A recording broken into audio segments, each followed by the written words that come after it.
play. There's tennis courts everywhere. I honestly don't know what the answer is as to why we're as bad in tennis now as we were. Anyway, let's go to the phones. Palm Post, Florida. Paul, you're on the Rush Limbaugh program with me, Mark Belling.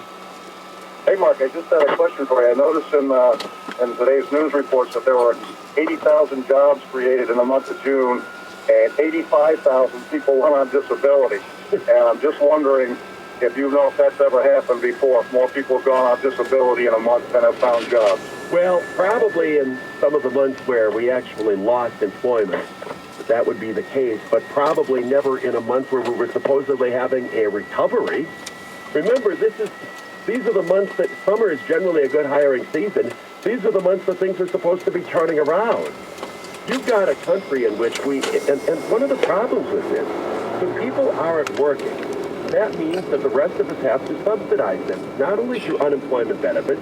They're eligible for food stamps. The whole country's now eligible for food stamps. They're eligible for all sorts of government assistance. So we have a smaller pool of people that are paying to support a larger pool of people who either because they've chosen not to work or because they're victims of this miserable economy simply can't find jobs. That's dragged everything down as well. We're paying more and more. Those of us who are fortunate enough to have jobs are paying more and more to support a social welfare system that's just expanding because of the failure of the administration to do anything to produce any employment. This isn't rocket science. Every time we've ever had an economic downturn in the history of the United States, we've had a recovery. We even recovered from the Great Depression. The economy goes up and it goes down. What we haven't had here is any kind of a bounce at all. The strategy of the Obama supporters is to keep blaming Bush, even if that were correct. But this is all a Bush economy, and I'm not granting them that, because I think it's gotten worse because of the monstrous deficits that this administration produced. But even if we granted that this is all Bush's fault, he's been the president for 3.5 years. Does that mean it will never recover? If he's reelected 4 years from now, will it still be all Bush's fault? What's the timeline in which he's supposed to produce that something? When do we get some positive result out of the Obama presidency? Try to pin that date down. When do we get the unemployment rate under 7.5? They don't even answer the question because right now they don't have any answers at all. I'm Mark Belling, sitting in for Rush Limbaugh. You're listening to the EIB Network. 770 KKOB. Ladies and gentlemen, if you're using Gmail or Yahoo or other so-called free email services, did you know those companies make millions of dollars a year scanning your emails and selling your information to third parties? And think about this. You include their company name in every mail that you send. You talk about free marketing. Well, I have a better idea. Get your name at Reagan.com as your very own secure and private email address. Reagan.com will never scan, copy, or sell your information to anyone, ever. With a Reagan.com email address, you'll be honoring our 40th president with every email you send, and it's only $40 a year. Start another Reagan revolution, my friends. Get your name at Reagan.com as your personal private email address today. It's easy. Just go to Reagan.com to sign up. And remember to use offer code RUSH.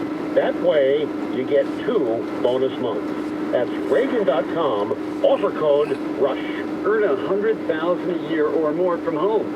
You know, the internet is full of companies promising riches. In the end, only their company gets rich. IncomeAtHome.com is different. They're one of the few work-from-home companies endorsed by top radio hosts around the country. For over 10 years, they've been training listeners how to generate income from their kitchen table, and they're giving away $1,000 to someone this year just for checking them out. IncomeAtHome.com. IncomeAtHome.com. IncomeAtHome.com. I am the new way to work, and I'm not quite what I seem.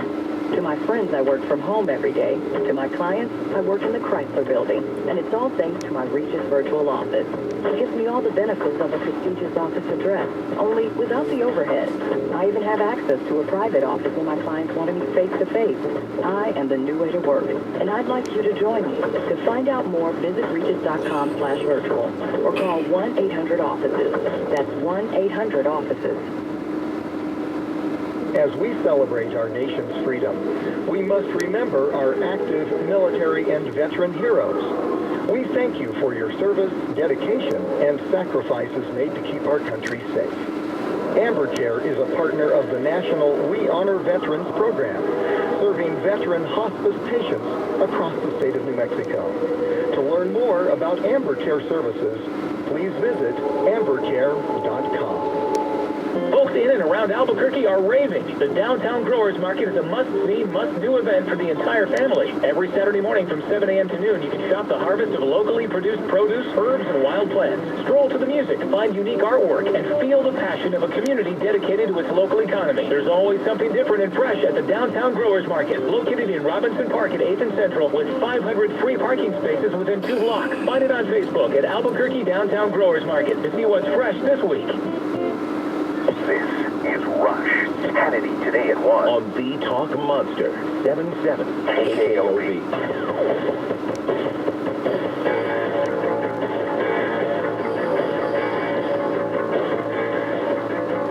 I'm Mark Billings, sitting in for Rush. Open line Friday, 1-800-282-2882 is the phone number. Groesburg, Pennsylvania. Bob, it's your turn on the Rush Show with Mark Bellick. Hello, Mark. You're on fire today. Thank you.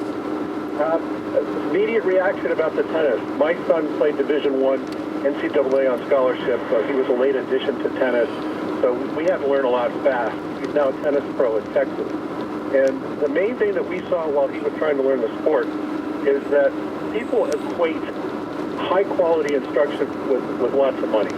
So somebody charging $150 an hour is supposedly much better than someone who charges $60 an hour, and they have no way to know how to determine that. And we see this over and over again. So are you saying that the quality of the instruction is going down, or that people are spending money on bad instructors, or that the cost is deterring some younger kids from getting into it? Nobody prevents anyone from getting into it. The problem is that so many people try to get into it, instructors who are supposedly great instructors because they charge $150 an hour really don't know what they're doing. Because, you know, when you see the players that get to Wimbledon or they get to the United States Open, they'll always have the coach that will be sitting there in the stands. I'm just trying to figure out why, here in the United States, a sport that we pretty much own. I mean, golf was another one that was an international sport, but really dominated by the United States, and tennis was the other. Individual sports, non-team sports, in which our level of dominance has dropped. The same thing is happening in golf, but nowhere near to this extent. The United States still has a number of outstanding golfers, but in tennis, the Williams sisters are in, and on the men's side, we really don't have anything. If you could pinpoint it and nail it down to one reason as to what's happened to youth tennis in the United States over the last 15 to 20 years, what would you come up with? Well, Mark, the reason, of course, as I said, is you don't have that instruction. But the second thing is the really high-quality athletes are going into sports that have a lot of money, basketball, baseball, and football, and that amount of money has increased in the last 15 to 20 years. That's true, but that doesn't explain really the women, because other than soccer or maybe softball,